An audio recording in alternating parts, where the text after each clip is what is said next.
ಓಂ ಹ್ರೀಂ ಶ್ರೀಂ ಶ್ರೀ ವಾಸವಿ ಕನ್ಯಕಾದೇವಿ ಪುರಾಣ ಅಷ್ಟಾದಶಾಧ್ಯಾಯ. ಪರಮ ಕಾರಣ್ಯದಿಂದ ಪ್ರತ್ಯಕ್ಷಳಾಗಿ ಅನುಗ್ರಹಿಸಿದ ಶ್ರೀ ವಾಸವಿ ಕನ್ಯಕಾ ಪರಮೇಶ್ವರಿಯನ್ನು ದರ್ಶಿಸಿ ಆ ದೇವಿಯ ವಚನಗಳನ್ನು ಆಲಿಸಿ ಭಾಸ್ಕರಾಚಾರ್ಯರು ಆ ದೇವಿಯನ್ನು ಕುರಿತು, ಹೇ ಜಗನ್ಮಾತೆ, ಜ್ಞಾನ ವೈರಾಗ್ಯಗಳಿಲ್ಲದಿದ್ದರೆ ನಿನ್ನ ಸನ್ನಿಧಿ ಸಿಗುವುದಿಲ್ಲವೆನ್ನುವರು ಅಲ್ಲವೇ? ಅಂಥ ಜ್ಞಾನ ವೈರಾಗ್ಯಗಳಿಲ್ಲದ ಮಧ್ಯಮಾಧಿಕಾರಿಗಳಾದ ಸಾಮಾನ್ಯರಿಗೂ ಕೂಡ ನಿನ್ನ ಸಾನ್ನಿಧ್ಯ ಲಭಿಸುವ ಸುಲಭ ಮಾರ್ಗವನ್ನು ದಯಮಾಡಿ ಉಪದೇಶಿಸು ಎಂದು ಪ್ರಾರ್ಥಿಸಿದರು. ಆಗ ಶ್ರೀ ಕನ್ಯಕಾ ಪರಮೇಶ್ವರಿಯು ಗುರು ಭಾಸ್ಕರರನ್ನು ಮತ್ತು ಪ್ರಿಯ ಜನಾವಳಿಯನ್ನು ವಿಶೇಷ ವಾತ್ಸಲ್ಯದಿಂದ ಕಂಡು, ಪುತ್ರರೇ, ಅಂಥ ಸುಲಭ ಮಾರ್ಗವು ಪರಾಭಕ್ತಿ ಎನಿಸುವುದು. ನೀವು ಈಗ ಆ ಪರಾಭಕ್ತಿಯನ್ನು ಕುರಿತು ಸಾವಧಾನವಾಗಿ ಕೇಳಿರಿ. ಸದಾ ಕಾಲ ನನ್ನ ಗುಣಗಾನದ ಕಥೆಗಳನ್ನು ಕೇಳುವುದು, ನನ್ನ ನಾಮವನ್ನು ಜಪಿಸುವುದು, ನನ್ನಲ್ಲಿ ಅವಿಚ್ಛಿನ್ನ ತೈಲಧಾರೆಯಂತೆ ಮನೋವೃತ್ತಿಯನ್ನು ಅಖಂಡವಾಗಿ ನಿಲ್ಲಿಸುವುದು ಎಂಬವುಗಳು ಪರಾಭಕ್ತಿಯ ಲಕ್ಷಣಗಳು. ನನ್ನನ್ನು ಸರ್ವೋತ್ಕೃಷ್ಟ ಅನುರಾಗದಿಂದ ಚಿಂತಿಸುವ ಭಕ್ತನು ನನ್ನನ್ನು ತನಗಿಂತ ಬೇರಾಗಿ ಎಣಿಸದೆ ಅಭೇದವಾಗಿ ಭಾವಿಸಬಲ್ಲನು. ಯಾರು ಸಮಸ್ತ ಜೀವಿಗಳಲ್ಲಿ ನನ್ನನ್ನು ನೋಡಬಲ್ಲವೋ, ಯಾರು ತನ್ನನ್ನು ತಾನು ಪ್ರೇಮಿಸಿಕೊಳ್ಳುವಂತೆ ಸರ್ವ ಜೀವರನ್ನು ಪ್ರೇಮಿಸಬಲ್ಲನೋ, ಯಾರು ನನ್ನನ್ನು ಎಲ್ಲ ರೂಪಗಳಿಂದ ಎಲ್ಲೆಡೆಗಳಲ್ಲಿರುವ ಶುದ್ಧ ಚೈತನ್ಯ ಸ್ವರೂಪಿಣಿಯಾಗಿ ತಿಳಿಯಬಲ್ಲನೋ, ಸದ್ವಿಪ್ರರಿಂದ ಹಿಡಿದು ಚಂಡಾಲರವರೆಗೂ ಸಮಸ್ತ ಜನರನ್ನು ಯಾರು ಸಮಾನ ಭಾವದಿಂದ ಆದರಿಸಬಲ್ಲರೋ, ಯಾರು ಈ ಅನಂತ ವಿಶ್ವದಲ್ಲಿ ನಾನಲ್ಲದೆ ಎರಡನೇ ಪದಾರ್ಥವೇ ಇಲ್ಲವೆಂದು ನಂಬಿಕೆಯುಳ್ಳವರೋ, ಯಾರು ಯಾವ ಜೀವಿಗೂ ಅಪಕಾರ ಮಾಡಲು ಎಣಿಸುವುದಿಲ್ಲವೋ, ಯಾರಿಗೆ ನನ್ನನ್ನು, ನನ್ನ ಸ್ಥಾನಗಳನ್ನು, ನನ್ನ ಭಕ್ತರನ್ನು ದರ್ಶಿಸುವುದರಲ್ಲಿಯೂ, ವೇದಾಂತಾದಿ ನನ್ನ ಶಾಸ್ತ್ರಗಳನ್ನು ಶ್ರವಣ ಮಾಡುವುದರಲ್ಲಿಯೂ, ನನ್ನ ಮಂತ್ರ ತಂತ್ರಗಳಲ್ಲಿಯೂ ಅಮಿತ ಶ್ರದ್ಧಾಸಕ್ತಿಗಳಿರುವವೋ, ನನ್ನ ಭಕ್ತಿ ಪಾರವಶ್ಯದಿಂದ ಯಾರ ಶರೀರವು ಪುಲಕಿತಗೊಳ್ಳುವುದೋ, ಆನಂದ ಭಾಷ್ಪಗಳಿಂದ ಕಣ್ಣುಗಳು ತುಂಬಿ ಹೋಗುವವೋ, ಕಂಠಧ್ವನಿಯು ಗದ್ಗದವಾಗುವುದು, ಅಂಥವನು ಯಾವ ಫಲ ಅಪೇಕ್ಷೆಯೂ ಇಲ್ಲದೆ ಕೇವಲ ನನ್ನನ್ನು ಆನಂದಪಡಿಸುವುದಕ್ಕಾಗಿ ಮಾತ್ರವೇ ನನ್ನಲ್ಲಿ ಚಿತ್ತವನ್ನು ನಿಲ್ಲಿಸಬಲ್ಲನು. ಅವನು ಕೇವಲ ನನ್ನ ಮೇಲಿರುವ ಪ್ರೇಮದಿಂದ ಮಾತ್ರವೇ ನನ್ನನ್ನು ಪ್ರೇಮಿಸುವನು. ನನ್ನ ಭಕ್ತನು ನನಗಿಂತ ಮಿಗಿಲಾದ ವಸ್ತುವನ್ನು ಸ್ವಲ್ಪವೂ ಅರಿಯನು. ಅಂಥವನು ಸೇವಾ ಮನೋಭಾವವನ್ನು ತೊರೆದು ನನ್ನಲ್ಲಿ ಐಕ್ಯವನ್ನು ಹೊಂದಬಲ್ಲನು. ಯಾರು ಲೋಭವನ್ನು ಬಿಟ್ಟು ಪರಮ ಪವಿತ್ರವಾದ ನನ್ನ ವ್ರತಗಳನ್ನು, ನಿತ್ಯ ನೈಮಿತ್ತಗಳಾದ ವೈದಿಕ ಸ್ಮಾರ್ಥ ಪೌರಾಣಿಕ ಕರ್ಮಗಳನ್ನು ಭಕ್ತಿಯಿಂದ ಮಾಡುತ್ತಿರುವನೋ, ಯಾರು ನನ್ನ ಉತ್ಸವಗಳನ್ನು ಪರಮ ಭಕ್ತಿಯಿಂದ ನಿರ್ವಹಿಸುವನೋ, ಅನ್ಯರು ಮಾಡುತ್ತಿರುವಾಗ ಅವರನ್ನು ನೋಡುವ ಕೋರಿಕೆಯುಳ್ಳವನಾಗುವನು, ಯಾರು ದೇಹಾಭಿಮಾನ, ನಾಚಿಕೆ, ಸಂಕೋಚಗಳನ್ನು ತೊರೆದು ಪವಿತ್ರವಾದ ನನ್ನ ನಾಮ ಸಂಕೀರ್ತನಾದಿಗಳನ್ನು ಹಾಡುತ್ತಾ ಕುಣಿಯುವನೋ, ಆ ಪರಮ ಭಾಗವೋತ್ತಮನು ಕೂಡ ನನ್ನಲ್ಲೇ ಸೇರಬಲ್ಲನು. ಸರ್ವಾಶ್ರಯಳಾದ ನನ್ನನ್ನು ಕುರಿತು ಹೊಂದುವ ಅಮೂಲ್ಯ ಅನಂತ ಪ್ರೇಮವೇ ಭಕ್ತಿಯು. ಆ ಮಾತುಗಳನ್ನು ಕೇಳಿದ ಭಕ್ತರು ದೇವಿಯನ್ನು ಕಂಡು, ಹೇ ಪರಮೇಶ್ವರಿ, ಈ ಧರೆಯಲ್ಲಿ ಪುಣ್ಯಕ್ಷೇತ್ರಗಳಲ್ಲಿ ಯಾವುವು ನಿನಗೆ ಅತ್ಯಂತ ಪ್ರೇಮಾಸ್ಪದಗಳಾಗಿವೆಯೋ, ಯಾವ ವ್ರತಗಳು ಮತ್ತು ಉತ್ಸವಗಳು ನಿನಗೆ ಹೆಚ್ಚಿನ ಸಂತೋಷಕರವೋ ಅವುಗಳನ್ನೆಲ್ಲ ದಯಮಾಡಿ ನಮಗೆ ತಿಳಿಸಿ ಎಂದು ಹೇಳಿ ಪ್ರಾರ್ಥಿಸಿದರು. ವಾಸವಿ ದೇವಿಯು ಸರ್ವೋತ್ತಮ ವ್ರತೋತ್ಸವ ಕ್ಷೇತ್ರಾದಿಗಳನ್ನು ಕುರಿತು ತಿಳಿಸುವುದು. ಆಗ ವಾಸವಿ ಕನ್ಯಕಾ ಪರಮೇಶ್ವರಿಯು, ಪುತ್ರರೇ, ನಿಜದಲ್ಲಿ ಈ ಪ್ರಪಂಚದಲ್ಲಿ ಕಾಣಬರುವ ಪ್ರದೇಶದಲ್ಲೆಲ್ಲ ನಾನೇ ಇರುವುದರಿಂದ ಎಲ್ಲವೂ ಪುಣ್ಯಕ್ಷೇತ್ರವೇ ಆಗುವವು. ನಾನು ಅನಂತ ಕಾಲ ಸ್ವರೂಪಿಣಿಯಾದುದರಿಂದ ಎಲ್ಲ ಕಾಲಗಳೂ ನನ್ನ ಪೂಜಾವ್ರತ ಸಮಯಗಳೇ ಆಗುವವು. ಎಲ್ಲ ಇಂದ್ರಿಯಗಳಿಂದ ಹೊಂದಲ್ಪಡುವ ಸರ್ವವಿಧ ವಿಷಯ ಅನುಭವಗಳೆಲ್ಲ ಅಖಂಡ ಚೈತನ್ಯ ಮೂರ್ತಿಯಾದ ನನ್ನಿಂದಲೇ ನಡೆಯುತ್ತಿವೆ. ಆದ್ದರಿಂದ ಅದೆಲ್ಲವೂ ನನ್ನ ಉತ್ಸವವೇ ಆಗುವುದು. ಆದರೂ ನಿಮ್ಮಲ್ಲಿಯ ವಾತ್ಸಲ್ಯದಿಂದ ಕೆಲವು ಮುಖ್ಯ ವಿಷಯಗಳನ್ನು ತಿಳಿಸಿಕೊಡುತ್ತಿರುವೆ, ಸಾವಧಾನವಾಗಿ ಆಲಿಸಿರಿ. ಈ ಭುವಿಯಲ್ಲಿ ವಿವಿಧ ವಿಭೂತಿಗಳಾದ 108 ಶಕ್ತಿಪೀಠಗಳು ಸುಪ್ರಸಿದ್ಧವಾಗಿವೆ. ಅವುಗಳಲ್ಲಿ 18 ಶಕ್ತಿಪೀಠಗಳು ಮಹೋತ್ಕೃಷ್ಟ ಮಹಿಮಾನ್ವಿತಗಳಾಗಿವೆ.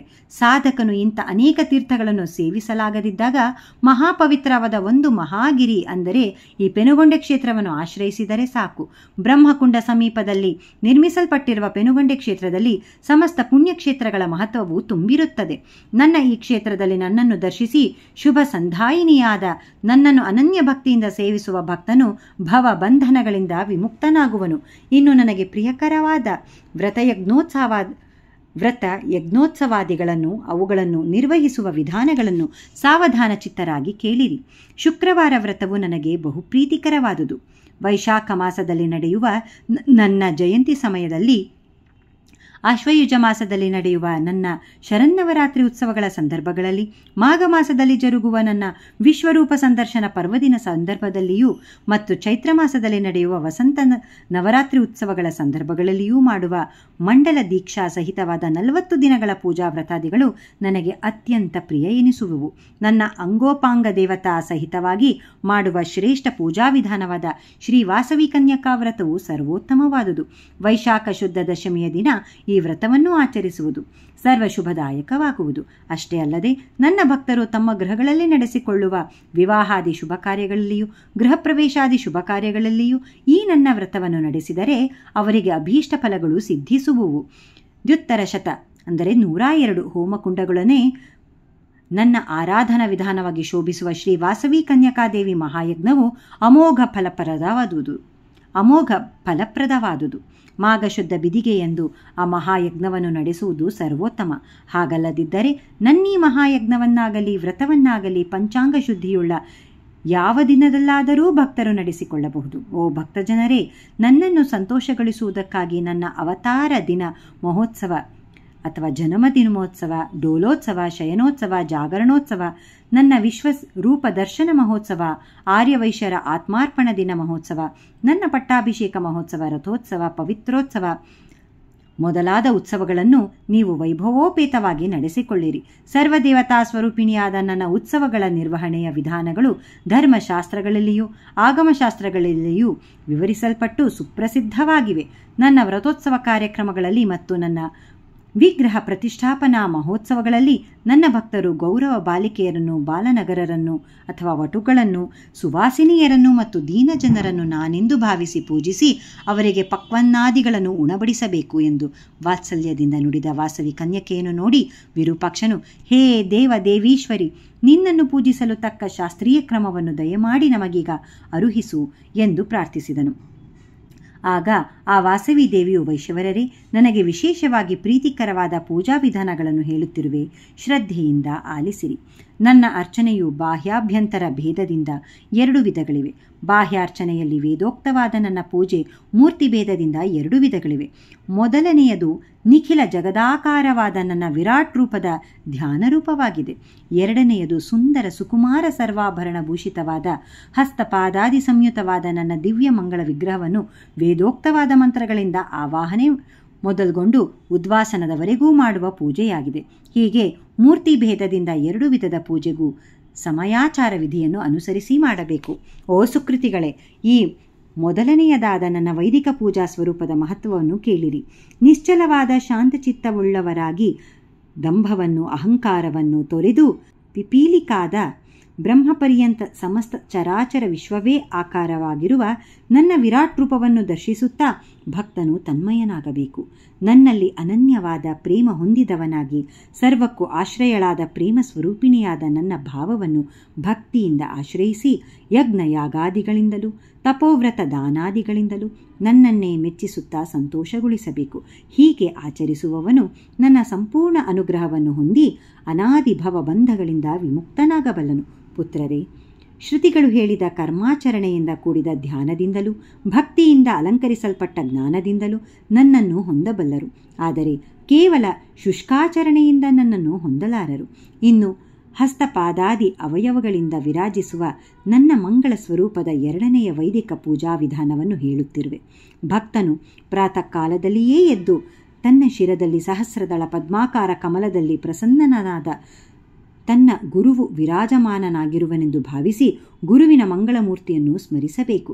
ಸದ್ಗುರುವಿಗೆ ನಮಸ್ಕರಿಸಿದ ಬಳಿಕ ಮೂಲಾಧಾರ ಕಮಲದಲ್ಲಿ ಕುಂಡಲಿನೀ ಶಕ್ತಿಯನ್ನು ಸಂಸ್ಮರಿಸಬೇಕು. ಚಿದಗ್ನಿಶಿಖೆಯ ರೂಪದಲ್ಲಿರುವ ಆ ಕುಂಡಲಿನೀ ಮಧ್ಯದಲ್ಲಿ ಸಚ್ಚಿದಾನಂದ ರೂಪಿಣಿಯಾದ ನನ್ನನ್ನು ಭಾವಿಸಿ ಧ್ಯಾನಿಸಬೇಕು.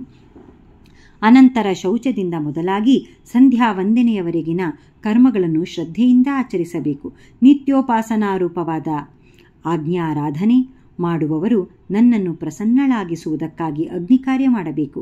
ಅನಂತರ ಯುಕ್ತಾಸೀನನಾಗಿ ಪೂಜಾ ಸಂಕಲ್ಪ ಮಾಡಬೇಕು. ಮೊದಲು ಭೂತಶುದ್ಧಿ, ಭೂಮಿ ಶುದ್ಧಿ ಮಾಡಿ ಪೀಠವನ್ನು ಅಲಂಕರಿಸಿ ನನ್ನ ಪೂಜೆಯನ್ನು ಆರಂಭಿಸಬೇಕು. ಭಕ್ತನು ನನ್ನ ದೇಹದಲ್ಲಿ ಧರ್ಮಾದಿಗಳಿಂದ ನನ್ನ ಪೀಠವನ್ನು ರಚಿಸಿಕೊಂಡಂತೆ ಭಾವಿಸಬೇಕು. ನನ್ನನ್ನು ಶ್ರೀ ವಾಸವಿ ಕನ್ಯಾ ಚಕ್ರದಲ್ಲಿರುವಂತೆ ಧ್ಯಾನಿಸಬೇಕು. ಆ ಬಳಿಕ ಪ್ರಾಣಾಯಾಮ ಮಾಡಬೇಕು. ತಾವು ಮಾಡಿದ ಜಪ ತಪಗಳನ್ನು ನನಗೆ ಅರ್ಪಿಸಿ ಬಾಹ್ಯ ಪೂಜೆ ಆಚರಿಸಲು ಆಚಮನ ಕಲಶ ಆರಾಧನೆಗಳನ್ನು ಮಾಡಬೇಕು. ಆ ಬಳಿಕ ಮಂತ್ರಪೂತ ಜಲದಿಂದ ಪೂಜಾ ದ್ರವ್ಯಗಳನ್ನು ಪ್ರೋಕ್ಷಿಸಬೇಕು. ಗುರು ನಮಸ್ಕಾರ ಮಾಡಿ ಹೊರಗೆ ಸಿದ್ಧ ಮಾಡಿದ ಪೀಠದಲ್ಲಿಯೂ ಯಂತ್ರಾದಿಗಳಲ್ಲಿಯೂ ಆವಾಹನೆ ಮಾಡಿ ಪ್ರಾಣ ಪ್ರತಿಷ್ಠಾ ಮಂತ್ರದಿಂದ ನನ್ನನ್ನು ಪ್ರತಿಷ್ಠಿಸಬೇಕು. ಅನಂತರ ಆವರಣಾಧಿಷ್ಠಿತ ದೇವತೆಗಳನ್ನು ಪೂಜಿಸಬೇಕು. ಸಮಸ್ತ ಜಗದಾಧಾರಿಣಿಯಾದ ನನ್ನ ಪ್ರಭೆಯೇ ರೂಪವಾಗುಳ್ಳ ನನ್ನ ಅಂಗೋಪಾಂಗ ದೇವತೆಗಳನ್ನು ಪೂಜಿಸಬೇಕು.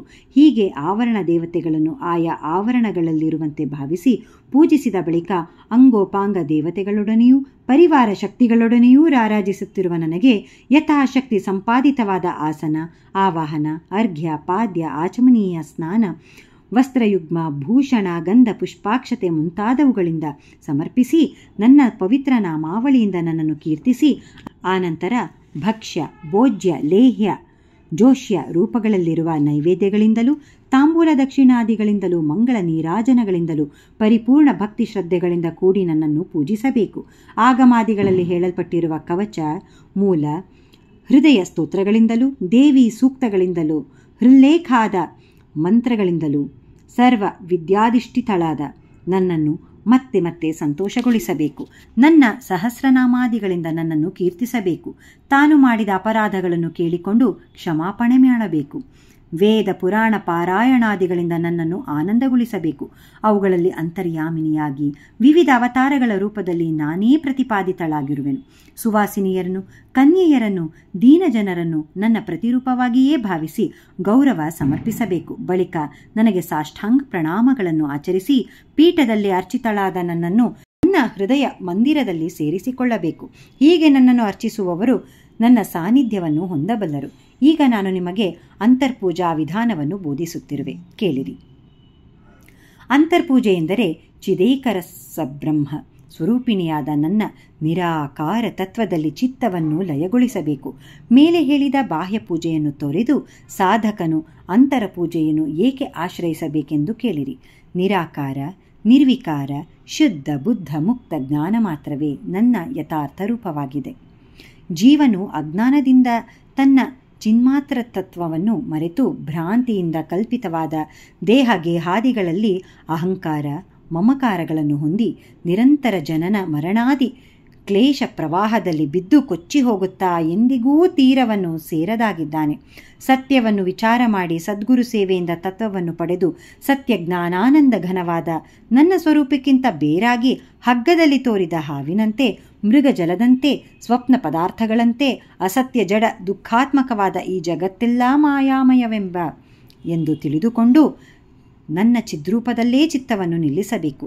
ನಿರಂತರ ಪ್ರತ್ಯಗಾತ್ಮ ಸಾಕ್ಷಿ ಭಾವನಾ ತತ್ಪರನಾಗಿ ಸಂಸಾರ ಸಮುದ್ರವನ್ನು ದಾಟಬೇಕು.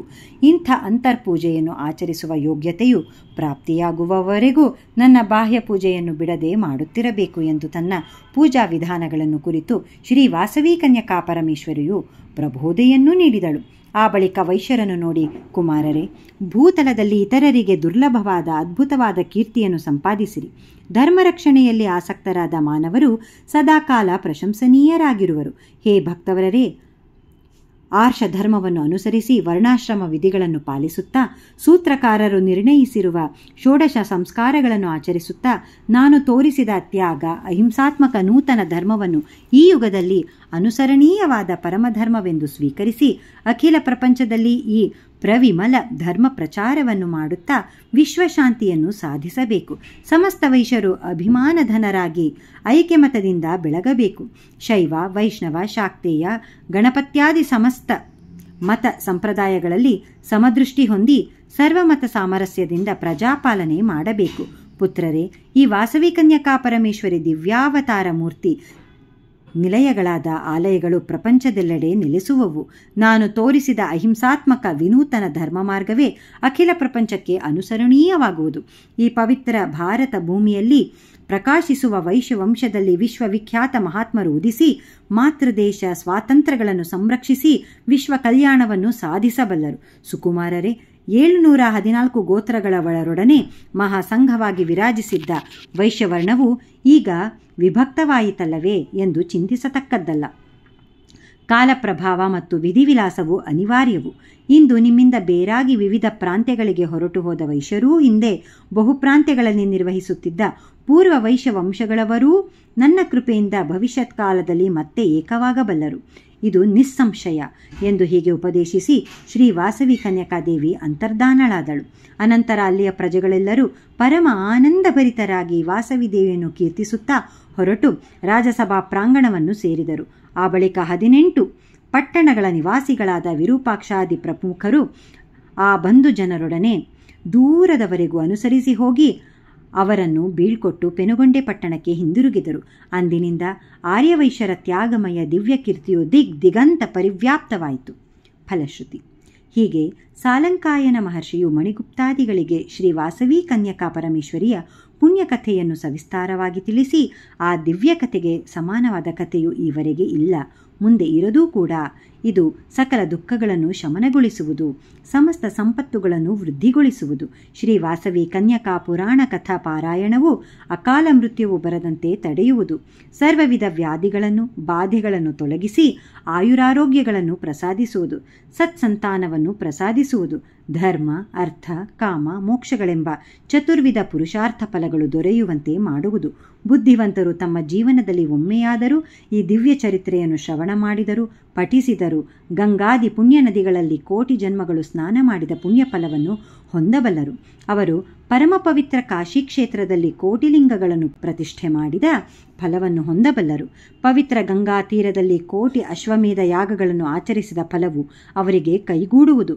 ಮರಳುಗಾಡಿನಲ್ಲಿ ಕೋಟಿ ಬಾವಿಗಳನ್ನು ತೋಡಿಸುವುದರಿಂದ, ಅನಾವೃಷ್ಟಿ ಕಾಲದಲ್ಲಿ ಕೋಟಿ ಮಂದಿಗೆ ಅನ್ನದಾನ ಮಾಡುವುದರಿಂದ ಎಷ್ಟು ಪುಣ್ಯ ಲಭಿಸುವುದೋ ಅದಕ್ಕೆ ಕೋಟಿಪಟ್ಟು ಅಧಿಕವಾದ ಪುಣ್ಯವು ಶ್ರೀ ವಾಸವಿ ಕನ್ಯಕಾ ಪರಮೇಶ್ವರಿ ದಿವ್ಯ ಚರಿತ್ರೆಯನ್ನು ಕೇಳುವವರಿಗೆ, ಪಠಿಸುವವರಿಗೆ, ಬೋಧಿಸುವವರಿಗೆ ಪ್ರಾಪ್ತಿಯಾಗುವುದು. ಯಾರು ಈ ಶ್ರೀ ಕನ್ಯಕಾದೇವಿ ಪುರಾಣ ಗ್ರಂಥವನ್ನು ತಮ್ಮ ಮನೆಯಲ್ಲಿರಿಸಿಕೊಂಡು ಭಕ್ತಿಯಿಂದ ಪಠಿಸುವರೋ ಅವರ ಮನೆಗಳಲ್ಲಿ ಲಕ್ಷ್ಮೀದೇವಿ ಸ್ಥಿರವಾಗಿ ನಿವಾಸ ಮಾಡುವಳು. ಅಂಥವರ ನಾಲಿಗೆಗಳ ಮೇಲೆ ಸರಸ್ವತಿ ದೇವಿಯು ನಾಟ್ಯವಾಡುವಳು. ಅನುದಿನವೂ ವಾಸವಿ ದೇವಿಯನ್ನು ಸ್ಮರಿಸುವ ಭಕ್ತರು ಬಯಸಿದ ಕಾಮನೆಗಳೆಲ್ಲವೂ ತೀರಿ ಅಭೀಷ್ಟ ಭೋಗಗಳನ್ನು ಅನುಭವಿಸಿ ಅಂತ್ಯದಲ್ಲಿ ಅತ್ಯಂತ ದುರ್ಲಭವಾದ ದೇವಿ ಲೋಕವನ್ನು ಹೊಂದಬಲ್ಲರು. ಯಾವ ಕೋರಿಕೆಯೂ ಇಲ್ಲದೆ ನಿಷ್ಕಾಮವಾಗಿ ಯಾರು ಈ ಮಹತ್ತರವಾದ ಶ್ರೀ ವಾಸವಿ ಕಥೆಯನ್ನು ಪಠಿಸುವರೋ ಅಂಥವರಿಗೆ ಸಕಲ ಬಂಧಗಳನ್ನು ನೀಗಿಸುವ ಬ್ರಹ್ಮಜ್ಞಾನವು ಉಂಟಾಗುವುದು. ಹೀಗೆ ಇಹ ಪರ ಸೌಖ್ಯಗಳೆರಡನ್ನೂ ಪ್ರಸಾದಿಸುವ ಈ ಮಹಿಮಾಪೂರ್ಣ ಚರಿತ್ರೆಯು ಸಮಸ್ತ ವರ್ಣಗಳ ಜನರಿಗೂ ಬ್ರಹ್ಮಚರ್ಯಾದಿ ಸಮಸ್ತ ಆಶ್ರಮಗಳವರಿಗೂ ತಮ್ಮ ಧರ್ಮಾಚರಣೆಯಲ್ಲಿ ಉಂಟಾಗುವ ಲೋಪಗಳನ್ನು ತಿದ್ದಿಕೊಂಡು ದಿವ್ಯ ಜೀವನವನ್ನು ಹೊಂದುವುದಕ್ಕೆ ತಕ್ಕ ಜ್ಞಾನವನ್ನು ಪ್ರಸಾದಿಸಬಲ್ಲದು. ಆದ್ದರಿಂದ ಇದು ಅವಶ್ಯವಾಗಿ ಪಠನೀಯವಾಗಿದೆ ಎಂದು ಹೇಳಿ ಹೀಗೆ ಸ್ವಸ್ತಿವಚನಗಳನ್ನು ನುಡಿದರು. ಓಂ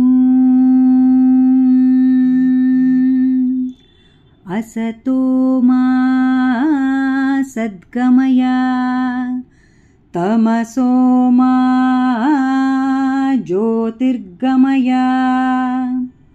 ಮೃತ್ಯೋರ್ಮಾ ಅಮೃತಂಗಮಯ